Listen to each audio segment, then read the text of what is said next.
Hello BookTube. Today I'm going to be doing the D tag. The D tag was created by Jim of Jim's Books, Reading and Stuff back in 2021 as part of the Alphabet Tag series.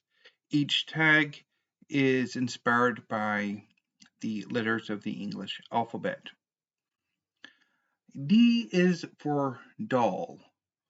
What is your favorite book by Roald Dahl? The only book I have ever read by Roald Dahl, and hence my favorite, is James and the Giant Peach. It's about a young abused boy named James who one day climbs upon a giant peach alongside a number of sentient giant insects and one spider. And the peach basically goes on a cruise from the United Kingdom to, I'm thinking, the United States. Um, I read the book back when I was 9 or 10 and remember it quite fondly, although I have never revisited it. I did try to read a short story collection of Dahl's several years ago, and it just did not work out. And I have no intention of reading anything else by him. I'm just not in that space anymore. D is for Doctor Who. What is your favorite book about time travel? Eden Zero by Hiro Mashima. I'm not the biggest fan of time travel in fiction. I find it's never really done well. But it is done fairly well in Eden Zero. Eden Zero is a manga series about a young man named Shiki who is the adopted son of the demon king Ziggy, who portrayed himself to be the main antagonist of a tourist planet populated by androids. One day, a young woman named Rebecca and her exceed companion Happy come to the planet to film videos for her B-Cube channel. The androids seem to malfunction, and Shiki and Rebecca and Happy flee the planet. And they go on adventures together, searching for the great cosmic, gigantic goddess figure known as Mother.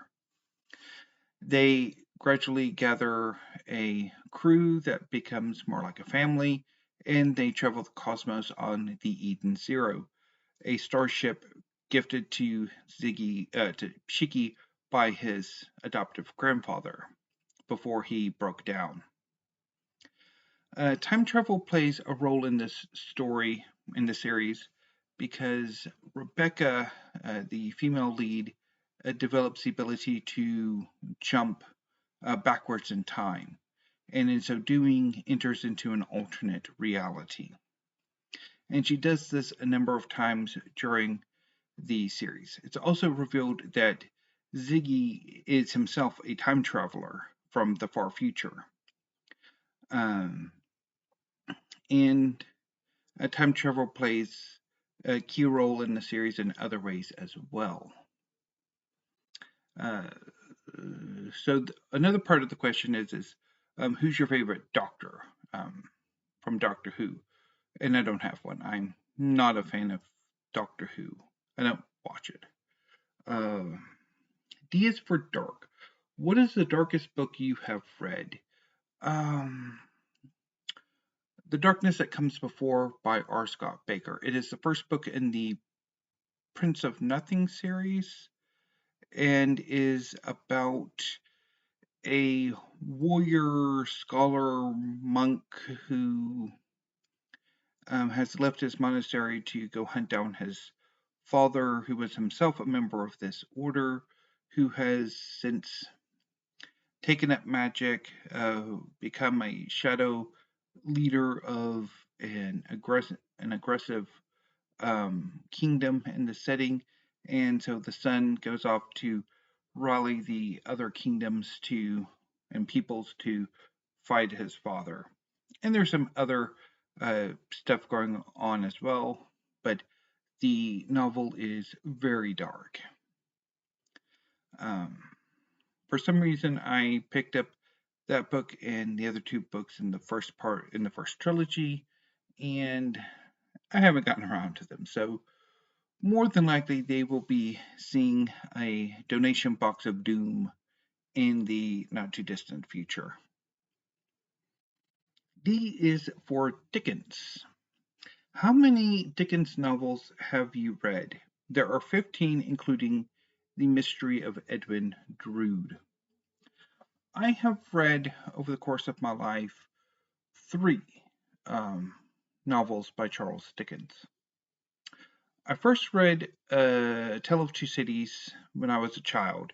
Um, I was gifted one year for my birthday or for Christmas a collection of great illustrated classics, of which uh, Tale of Two Cities was included, and I read it once that I can remember.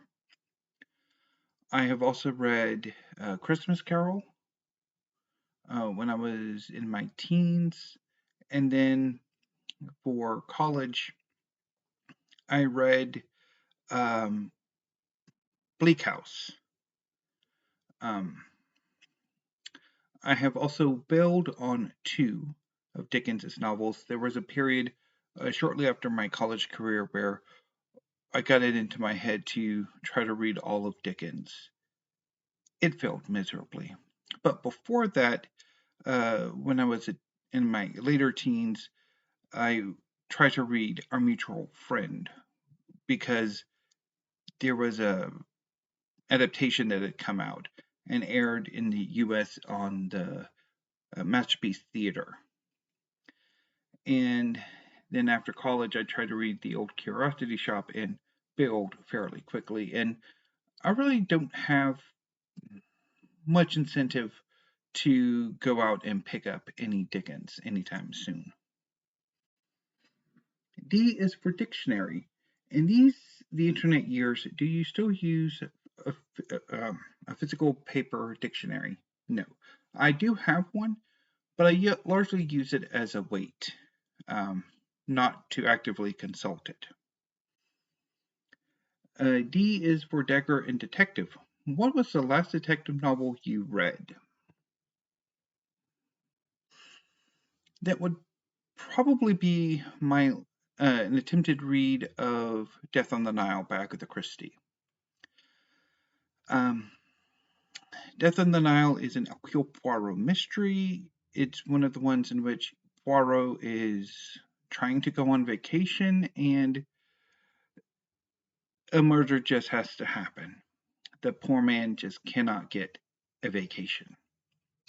The murder victim is the wealthy, or at least the first murder victim, is the wealthy Lynette Ridgway, who is traveling to Egypt with her husband Simon Doyle on their honeymoon. They are being stalked by by Lynette's former best friend and Simon's former fiancee, Jacqueline. The two fear that Jacqueline intends to do something and attempt to solicit Poirot's aid. Poirot refuses, and they all find themselves, along with several others, on a river cruise ship down the Nile. Lynette is murdered. However, it seems that Jacqueline cannot be the murderer because she was sedated at the time. Following Lynette's murder, her maid is subsequently murdered, as is another passenger. And by this point, Poirot eventually figures out who did it and also what all dastardly deeds the other passengers have been getting up to.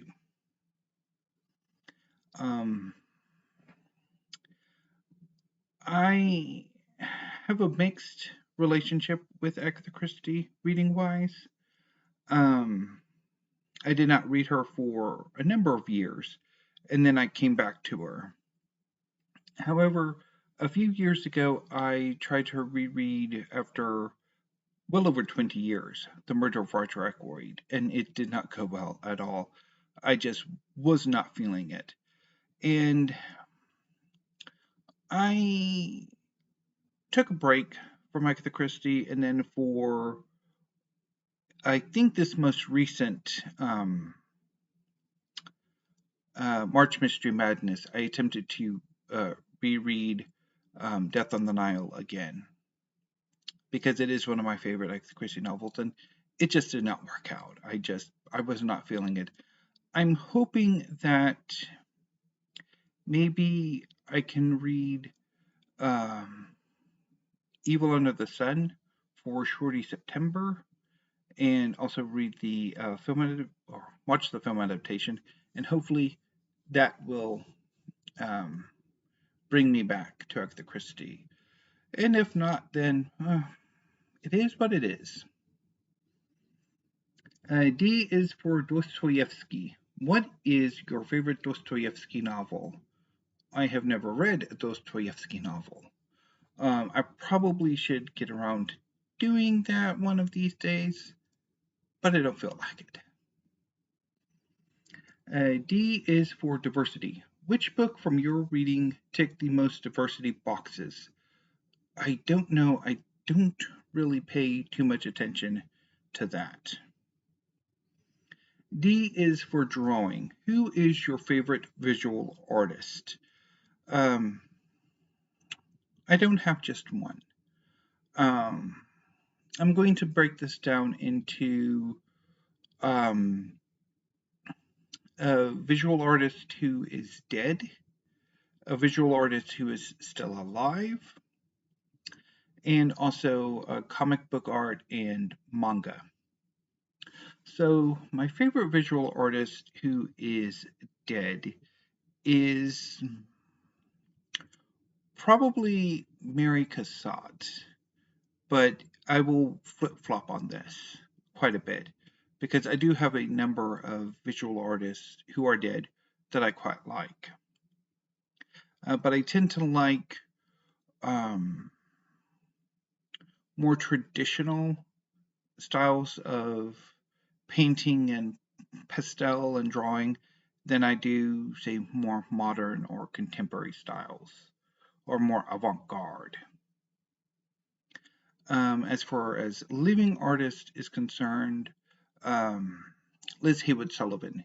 She is an artist who I know her primarily from her pastel work, although I think she is also um, a painter, and she specializes in cityscapes and landscapes, and they are amazing.